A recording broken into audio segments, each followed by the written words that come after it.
سلام. امروز میخوام درباره رنگ‌های مسترینگ باهاتون صحبت کنم. رنگ‌های مسترینگ رنگ‌های با کاشت رنگ بالا و ماندگار، محصول کشور آلمان، بر پایه آب و روغن که هم برای میکروبلیدینگ و هم میکرو پیگمنتیشن میتونید استفاده کنید. برند یک از برند مسترینگ یک قهوه‌ای سوخته است که از رنگ بران دو از برند مسترینگ یه رنگ قهوه‌ای متوسطه.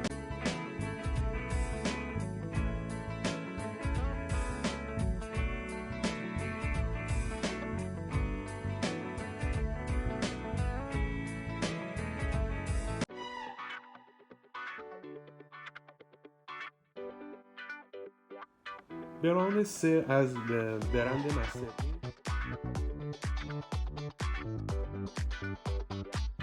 بران چهار از برند مسترینگ یک رنگ قهوه‌ای زیتونی و سرده که برای افرادی که پوستای گرم دارن مثل سفید پوستا و گندم مسترینگ یه رنگ قهوه‌ای خیلی روشن عسلیه که به تنهایی میشه استفاده کرد ولی خب کاملا کم رنگ میشه.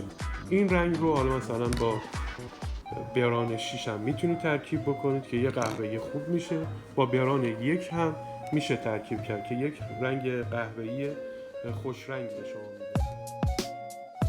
بران 6 از برند مسترینگ یه رنگ قهوه‌ای خیلی گرمه، توناژ متوسطی داره و تقریبا تو مایه‌های رنگ روکسی بران ارما میشه.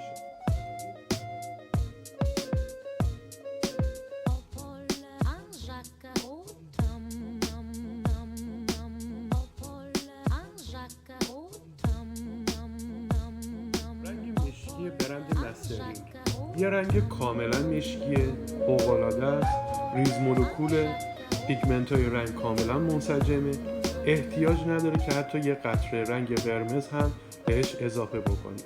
برای زدن خط چشم و بنموژه واقعا عالیه.